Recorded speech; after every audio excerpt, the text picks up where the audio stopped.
그때 내 민족을 호위하는 큰 군주 미가엘이 일어날 것이요 또 환란이 있으리니 이는 개국 이래로 그때까지 없던 환란일 것이며 그때 내 백성 중 책에 기록된 모든 자가 구원을 받을 것이라.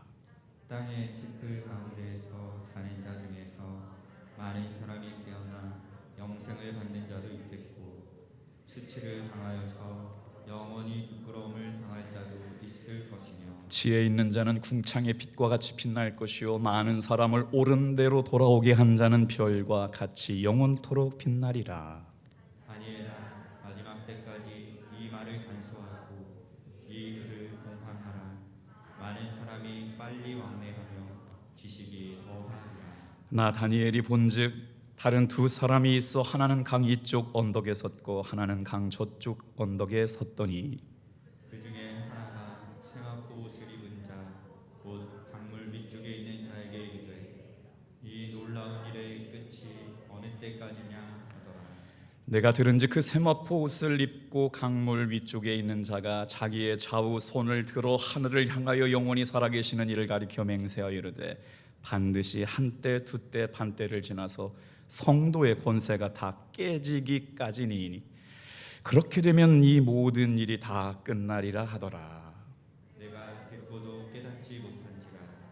내가 이르되 내 주여 이 모든 일의 결국이 어떠하겠나이까 하니 그가 이르되 다니엘아 갈지어다. 이 말은 마지막 때까지 간수하고 봉함할 것임이니라. 많은 사람이 연단을 받아 스스로 정결하게 하며 희게 할 것이나 악한 사람은 악을 행하리니 악한 자는 아무것도 깨닫지 못하되 오직 지혜 있는 자는 깨달으리라. 매일 드리는 제사를 폐하며 멸망하게 할 가증한 것을 세울 때부터 1290일을 지낼 것이요 기다려서 1335일까지 이르는 그 사람은 복이 있으리라. 같이 읽겠습니다. 너는 가서 마지막을 기다리라. 이는 내가 평안히 쉬다가 끝날에는 내 몫을 누릴 것임이라. 주님의 은혜가 오늘 저녁에도 말씀을 사모하여 주의 성전에 올라온 모든 사랑하는 성도 한 분 한 분마다 충만하게 있기를 축복합니다. 이제 다니엘서 마지막 장이 왔어요. 기도해 주셔서 2박 3일 동안 하나님 나라와 제자의 삶을 살아내는 정말 행복한 교회의 모습을 보고 왔어요. 얼마나 큰 감동이 임하든지 정말 이런 교회가 한국에 있다는 게 얼마나 감사한지 또 우리 교회를 통해서 그런 은혜를 보여주시려고 참 정말 좋은 목사님들 많이 만나고 지금 제가 갔다 온 교회는 이 코로나 상황 가운데도 매주 20명 30명씩 전도가 돼요. 그러면은 소외되는 사람이 있느냐? 아니요. 축제 같은 예배가 계속 되어지고 있어요.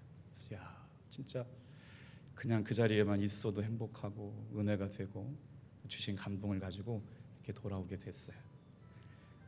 핸드폰을 끄시고 예배를 드려야 되는데 핸드폰 끄심으로 예배를 드리겠습니다. 죄송해요. 핸드폰을 바꿨더니 어떻게 끄는지를 몰라요.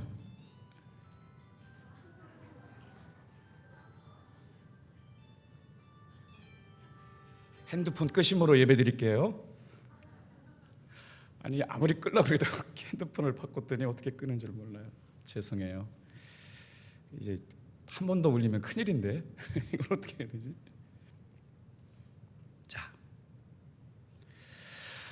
기독교 교리는 네 개의 큰 기둥을 갖고 있습니다. 하나는 창조의 교리, 두 번째는 타락의 교리, 세 번째는 구속의 교리, 네 번째는 종말의 교리.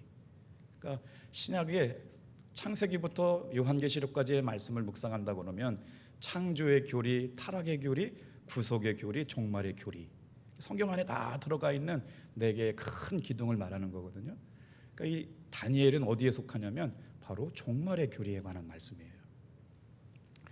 우리의 신앙생활은 뭐냐면 바로 이 기둥 위에 신앙의 기초를 세워가는데 기초가 바로 뭐냐?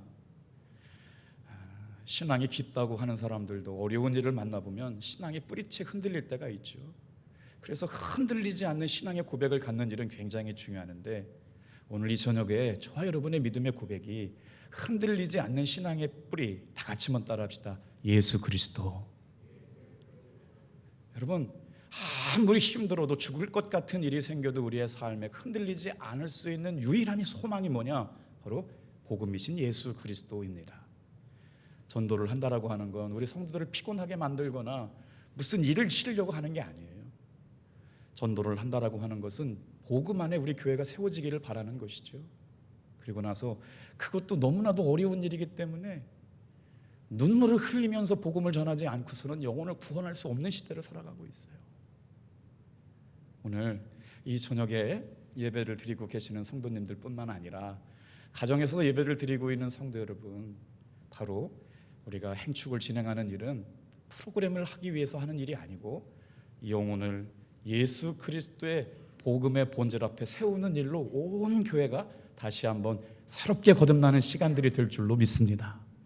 그래도 어렵다 힘들다고 하시면서 장로님도 깃발 만드시고 권사님도 깃발 만드시고 속회원들도 깃발 만드시고 어렵다고 하시면서도 이렇게 하시는 모습이 저는요 굉장히 행복해 보였어요. 왜 그러냐면 교회는 존재 이유가 복음을 증거하는 일인데 다른 것에 세워지면 반드시 탈이 나게 되어 있어요. 그런데 오로지 우리의 신앙의 기초는 예수, 우리 신앙의 기초는 복음, 우리의 신앙의 기초는 바로 이 복음 안에 세워지게 될 때 건강한 교회가 되고 행복한 교회가 될 수 있다는 것을 알고 깨닫고 정말 보아왔기 때문에 그렇습니다. 지금 과정은 처음 경험해 보기 때문에 아마 좀 산만할 수도 있겠지만 그 중심만큼은 주님을 향한 복음의 열정만큼은 이미 주님께서 역사하고 계신 줄로 믿습니다. 그 중에서도 우리가 창조의 교리, 타락의 교리, 구속의 교리, 종말의 교리 가운데 가장 오해받는, 심지어 이성적이고 지적인 지성인들조차도 헷갈리고 잘 수용되지 않는 교리가 바로 뭐냐면 세상 끝날에 대한 예언, 바로 종말을 다루고 있는 말씀들이거든요. 그러다 보니까 함부로 해석하면 안 된다, 그래서 요한계시록하고 다니엘을 잘 해석하지 않다 보니까 이단들이 그냥 자기들이 그렇게 그냥 이리 갖다 붙이고 저리 갖다 붙여가지고 엉뚱한 얘기를 하면서 수많은 사람들을 그쪽으로 끌고 가가지고 신천지도 생기고 안상홍 하나님의 교회도 생기고, 근데 그 사람들이 다 어떤 신앙적인 사조를 갖고 있는 사람들이냐면 종말론적 세계관을 갖고 있는 사람들로 인해서 이게 마치 종말을 얘기하고 세상 끝날에 대해서 이야기하는 것들조차가 기존에 있는 신앙생활하는 성도들에게도 이렇게 피로감이나 거부감을 갖게 되었다. 그럼에도 거부할 수 없는 진리는 기독교 신앙은 여러분 종말론적인 신앙인 줄 믿으시길 바랍니다. 그래서 오늘 이 말씀을 통해서 시작이 있으면 종말이 있는 것이 인생이고 알파가 있으면 오메가가 있는 것이 삶의 지혜고 처음이 있으면 분명히 마지막이 오는 것이 필연적인 삶에 도래할 수밖에 없는 사실이라면 오늘 다니엘 선지자를 통해 가지고 우리의 삶에 어떤 일들이 우리에게 일어날지를 종말에 대한 이야기, 세상 끝날에 대한 이야기를 통해서 오늘 우리가 살고 있는 신앙의 삶의 모습을 돌아보는 시간 되었으면 좋겠어요. 그래서 이렇게 세상 끝날에 대한 예언을 듣는 이유는 바로 뭐냐? 오늘 마지막의 의미를 바르게 이해해야만 이단들이나 신앙적인 오해에서 흔들리지 않고 바르게 준비할 수 있게 될 줄로 믿습니다.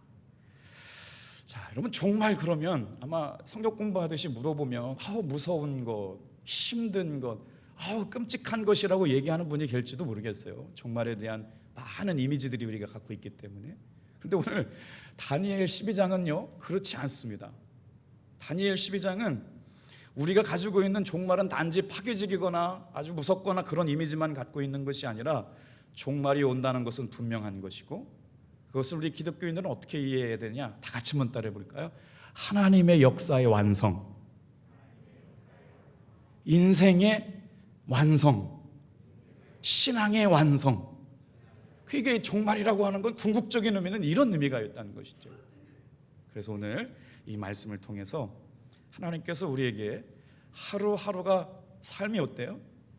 언젠간 맞이해야 되는데 지금은 오지 않을 것 같은 먼 미래의 어느 날 내 삶의 종말이 왔을 때 부끄럽지 않게 오늘 하루의 삶을 산 것은 내가 만나게 될 종말에 점점점 더 가까워졌다는 거예요.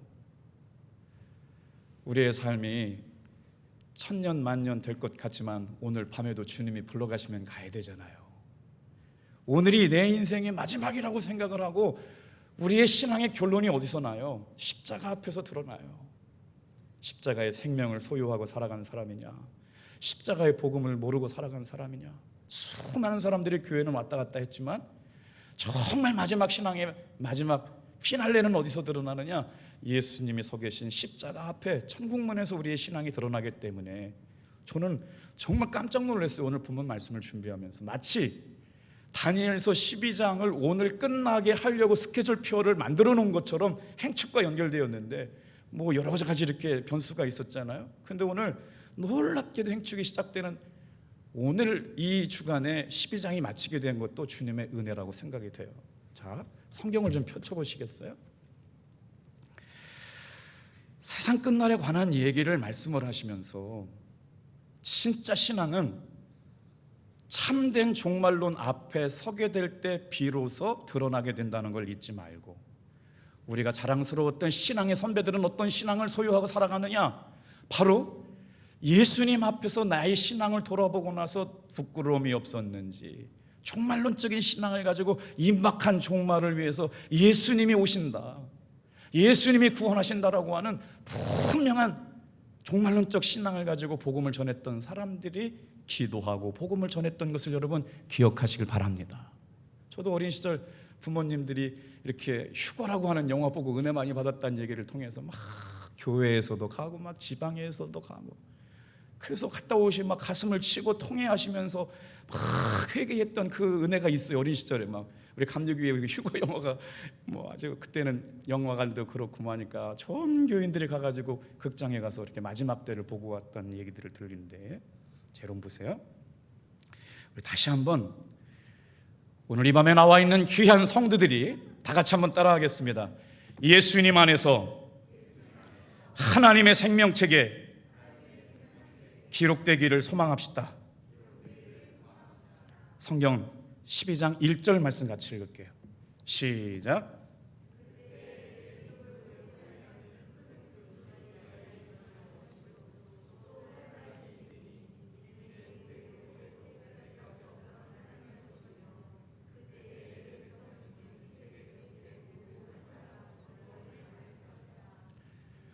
오늘 저와 여러분이 마지막 날에 생명책에 기록될 것이 믿어지는 분만 아멘 해볼까요? 할렐루야.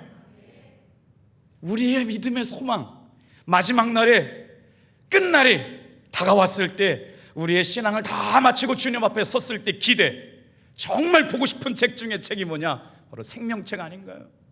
왜 수고하고 새벽에도 기도했는데 저녁에 나오고 기도하고, 저녁에도 나왔는데 그 다음 날도 기도하고, 지난 주일날도 나왔는데 다음 주일도 왜 교회 나오나요?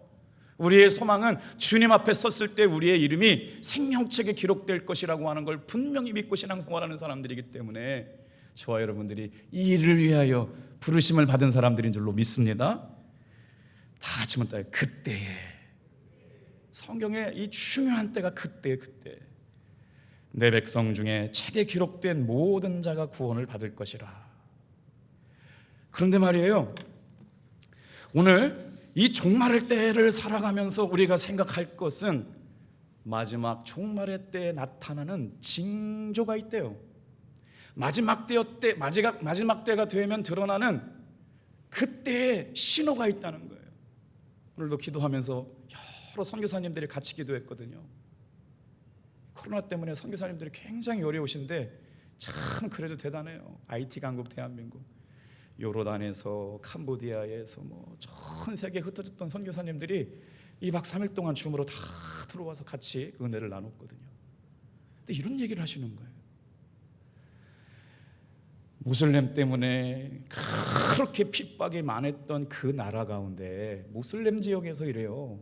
터키 지역에서 그렇게 극심한 무슬림 사람이 꿈에 예수를 만났대요. 그래가지고 예수 믿는 사람들이 생겨나고 있고, 많은 사람들이 종교적인 박해 때문에 기독교로 개종하는 역사가 지금도 현장에서 일어나고 있다.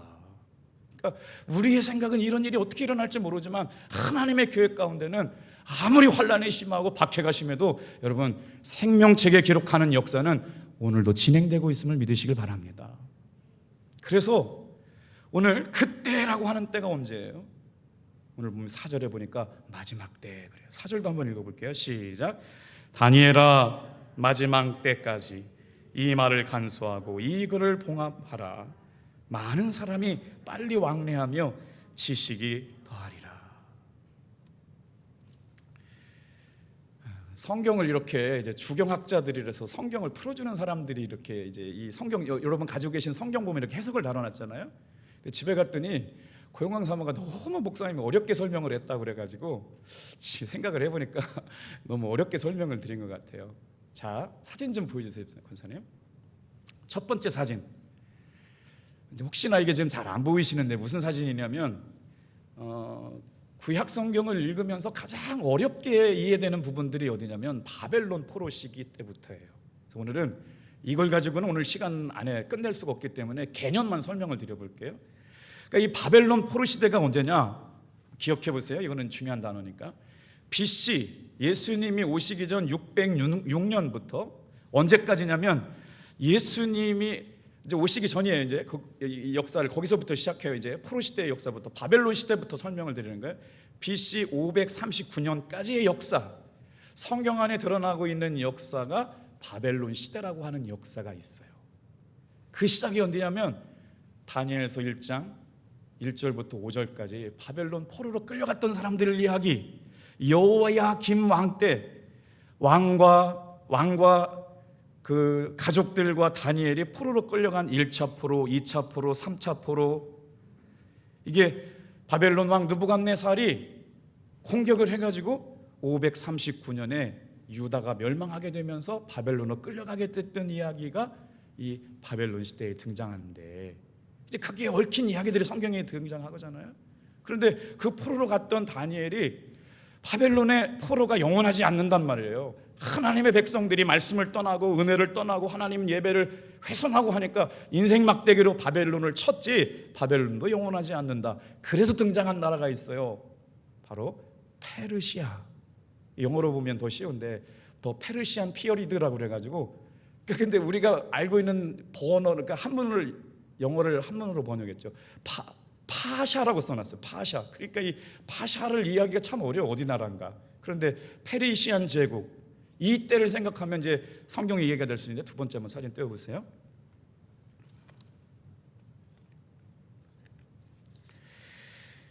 예수님이 오시기 전에 BC 538년부터 332년 이 시대 고레스를 통해서 이스라엘 백성들이 해방될 것을 예언하고 BC 538년부터 스룹바벨과 함께 1차 귀환이 일어나고 이제 2차 귀환이 일어나고 3차 귀환이 일어날 것에 대한 예언의 말씀들이 이제 바로 파사 시대에 일어나는 일이다. 이게 구약의 중요한 포로 시대에 되는 이야기부터 이제 진행이 되는 거거든요. 그 다음에 등장하는 시대가 언제냐? 헬라 시대가 있어요. 헬라 시대가. 그 다음에 무슨 시대가 있어요? 로마 시대가 있거든요. 그러니까 헬라 시대와 로마 시대 사이에 이 상간에 구약 성경과 신약 성경의 중간사라고 하는 지역이 있는데 몇 년의 차이가 있느냐? 400년간의 차이가 있어요. 그러니까 구약의 말랍기로 끝나는 그 시점부터 이 세례 요한이 와가지고 예수님이 오시기 전까지의 전체 시기가 바로 헬라 시대인데 헬라 시대가 성경에 나오는 부분이 있고 나오지 않는 부분이 있어요. 지금 오늘 다니엘 12장에 등장하고 있는 걸 누구로 해석하느냐? 주경학자들가 유대인들을 핍박하고 있는 헬라 시대 악독한 왕 안티오쿠스 4세라고 하는 사람이 유다 사람들을 공격하는 이야기가 바로 헬라 시대에 등장을 한다. 그것이 몇 년 동안 이어지느냐? 바로 BC 331년부터 예수님이 오시기 전에 바로 63년까지 이렇게 그 헬라 시대가 이어지는데 거기에는 또 누가 등장하냐면 이스라엘 민족 안에서 혁명이 일어나요. 성경에 들어있지 않지만 외경엔 나오지만 그 사람들이 누구냐면 마카비라고 하는 형제들이 전쟁을 해가지고 또 다스리는 때가 있었는데 지금 성경에 이야기들이 등장하지 않고 있어요. 그래서 이제 로마 시대로 가면 어떤 역사가 일어나느냐, 이제 우리가 예수님이 오신 기점, 헬라의 모든 영향력이 끝나고 나서 예수님이 등장하시는데, 예수님은 언제 오셨어요? AD 1년에, 서기 1년에 예수님께서 오셨잖아요. 그러니까 그 사이에 헬라 문화가 남아 있었고 로마가 들어오는 상간에 성경의 이야기가 중첩되는데, 구약의 끝에서부터 신약의 이야기까지는 성경에 드러나지 않는 400년 동안의 이야기들이 담겨져 있다. 그거를 성경의 신구약 중간 시대라고 말해요. 설명이 좀 한다고 했는데 거기를 끄떡거리시는 분도 계시고, 이제 이런 개념을 가지고 여러분들이 성경 지도 보면서 말씀을 보세요. 제가 참 감사한 게, 우리 김희삭 미리 목사님이요, 어성경이라고 하는 걸 공부를 했고, 고영강 사모님이 어성경을 지난 작년 동안 6개월 동안 정말 열심히 공부를 했어요. 성경에 대한 정말 제가 저렇게 그렇게 열심히들 공부할 줄 몰랐었는데, 다들 신학을 공부한 분들인데 정말 이 시대에 말씀으로 영혼을 살리는 일들이 우리 교회 안에 시작됐다. 그래서 이런 일들이 이제 우리 교회 안에 성경 공부로 시작될 겁니다.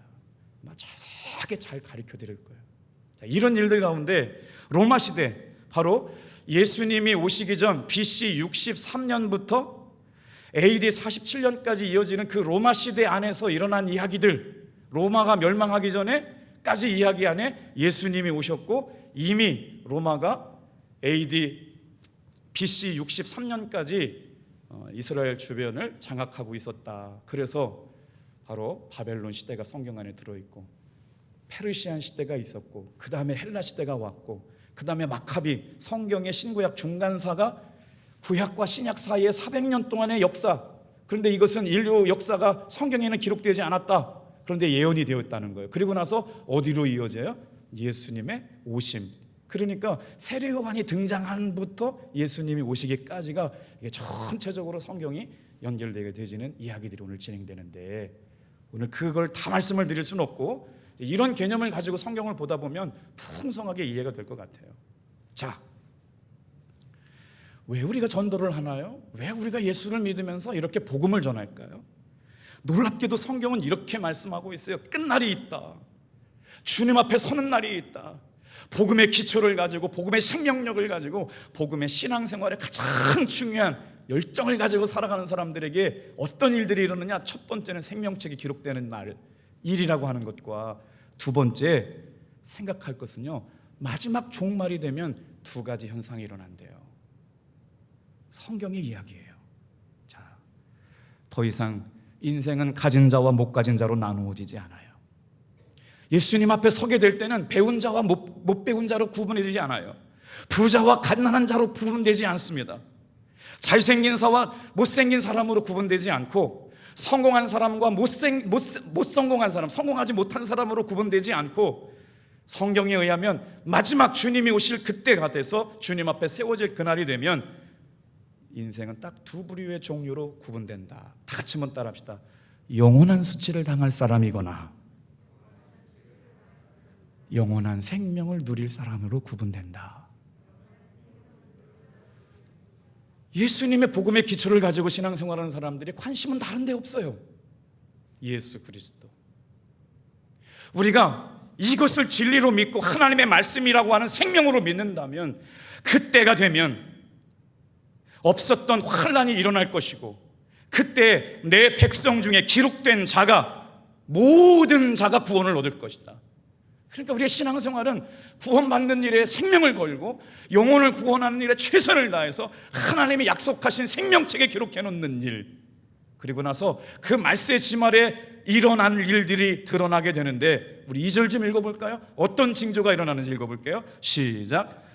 땅의 티끌 가운데서는 자는 자 중에서 많은 사람이 깨어나 영생을 받는 자도 있겠고, 수치를 당하여서 영원한 부끄러움을 당할 자도 있을 것이며. 두 가지만 일어난다는 거예요. 주님 앞에 세워질 때. 왜 그렇게 코로나 상황 가운데도 예배를 드리고 차량 운행을 하고 섬기고 가르치고 애를 쓰고 있어요?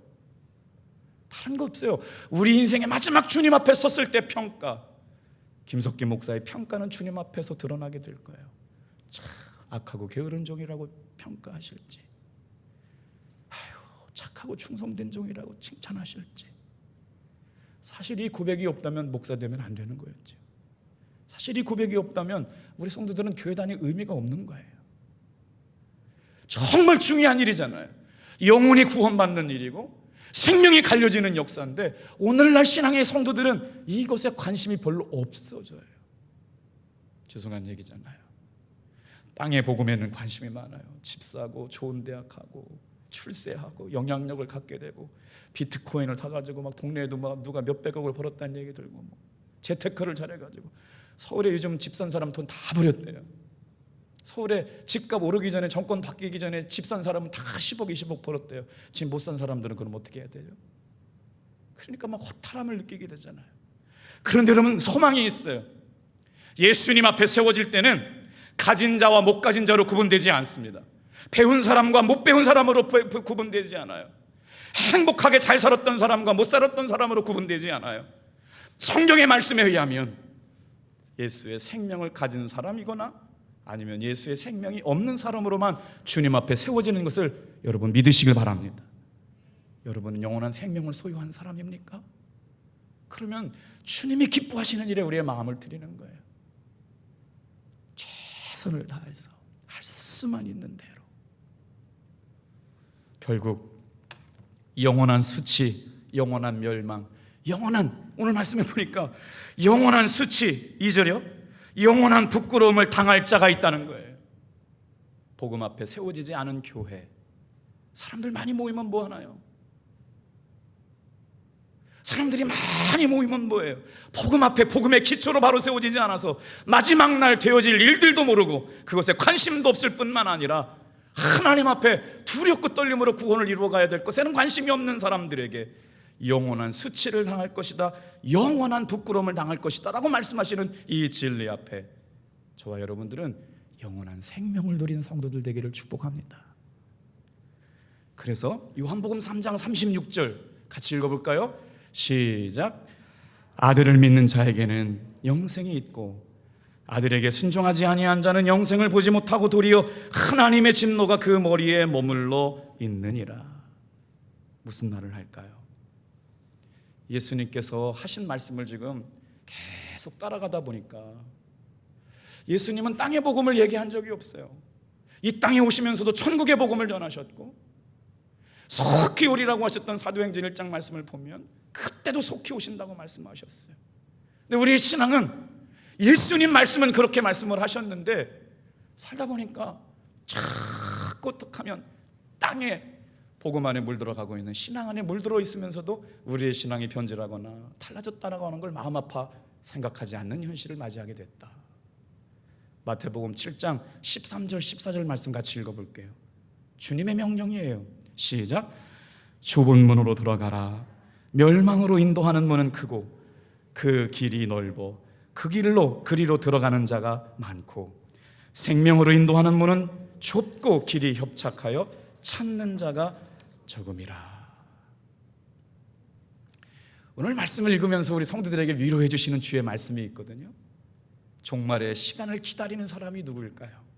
어떤 사람들은 삶이 어려우니까 이생망이라고 하는 단어가 청년들한테 인기가 되고 회자가 되고 있대. 이생망 들어보셨어요?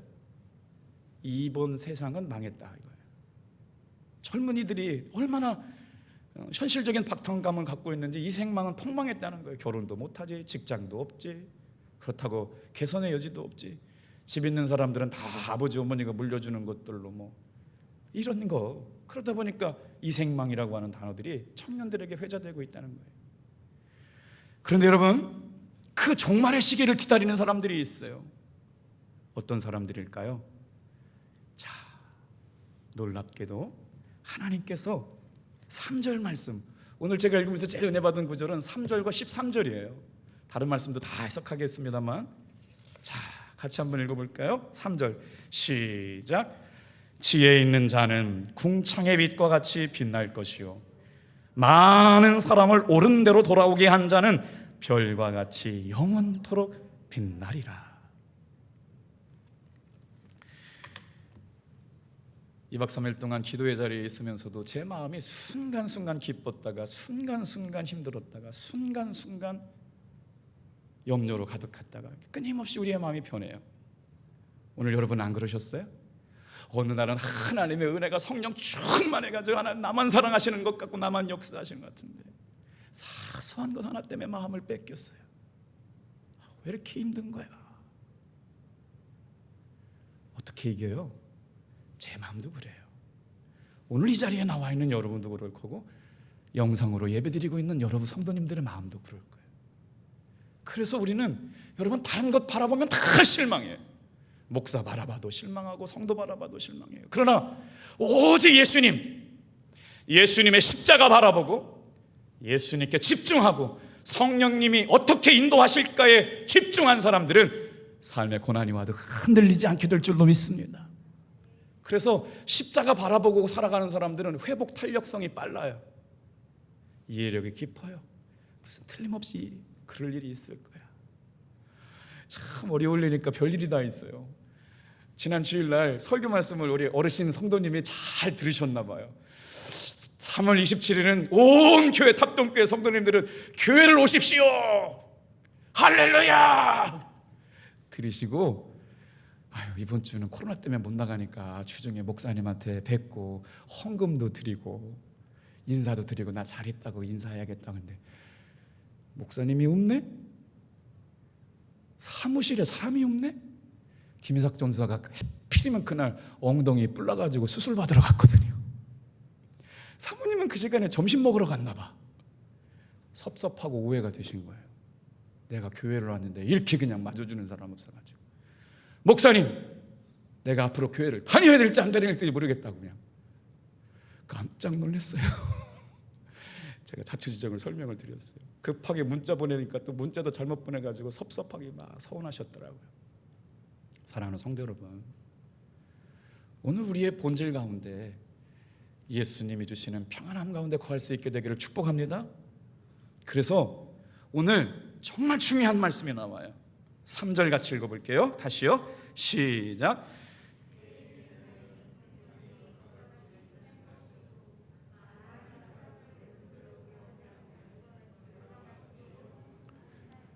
세상 끝날에 징조가 일어나는데 생명을 가진 사람이 있고 생명을 갖지 못한 자가 있고 생명을 가진 자가 있고 천국을 소유한 사람이 있고 슬피 울며 밖에 버리고 올 사람이 있다.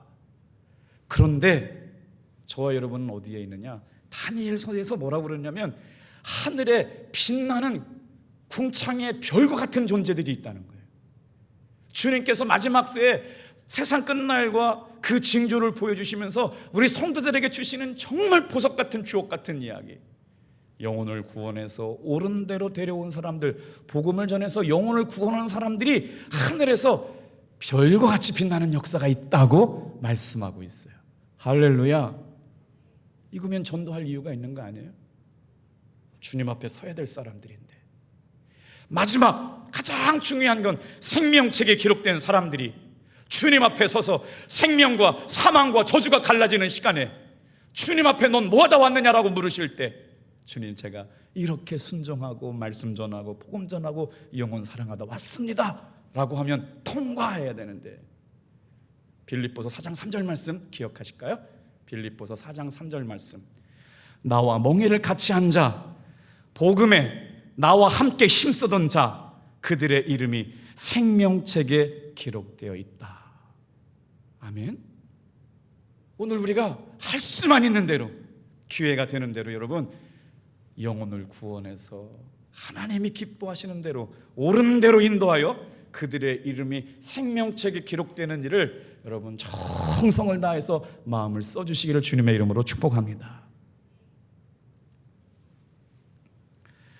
자, 이제 마지막 본문의 말씀, 우리 13절 같이 한번 읽을까요? 같이 읽겠습니다. 시작. 너는 가서 마지막을 기다리라. 이는 내가 평안히 쉬다가 끝날 에는 내 몫을 누릴 것임이니라.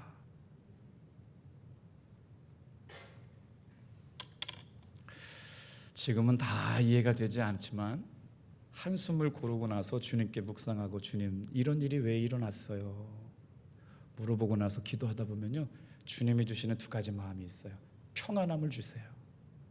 그리고 주님의 마음을 알게 돼요. 그리고 주님의 뜻에 순종하게 돼요. 그래서 저는 호렙산 기도회가 그래요.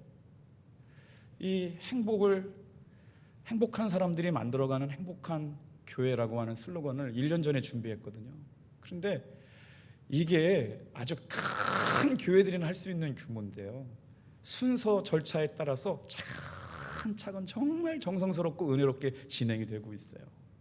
여러분, 우리 호렙산 기도회를 제가 지금 만나고 있잖아요. 다음 주부터 호렙산 기도회가 시작되는데 저는 할 때마다 사실은 두려운 마음이 있어요. 두렵다는 마음은 어떻게 하나님이 역사하실까라고 하는 두려움인 거예요. 순종만 해보면 분명히, 다 같이 한번 따라합시다. 이미 승리하였습니다.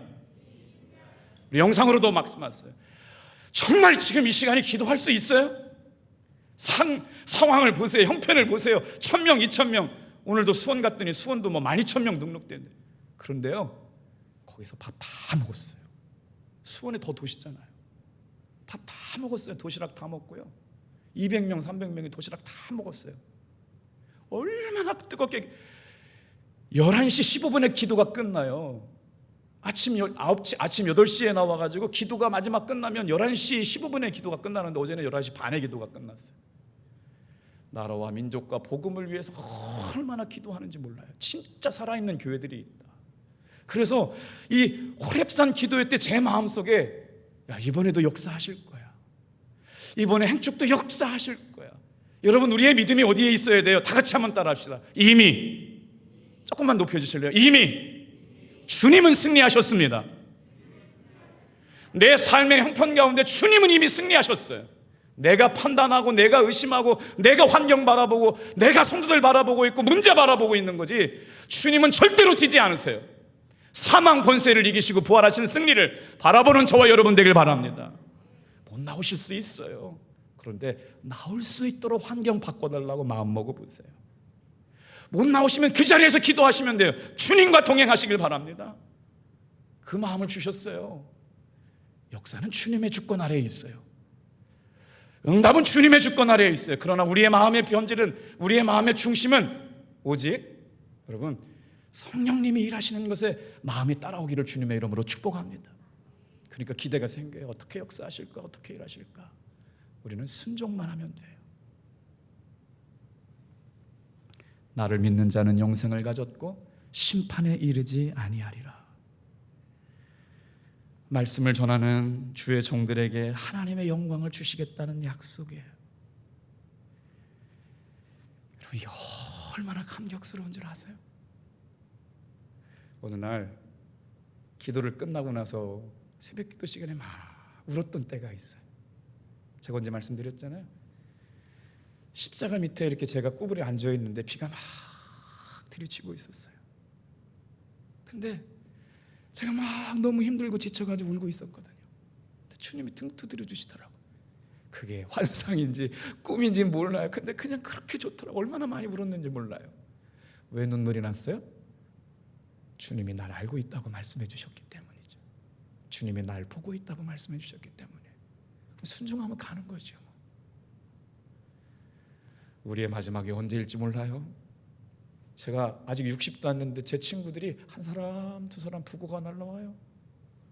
50도 잠깐 넘겼는데 제 친구들이, 목사님도 부고가 날라오고 친구도 부고가 날라오고, 너무 이해가 안 돼요.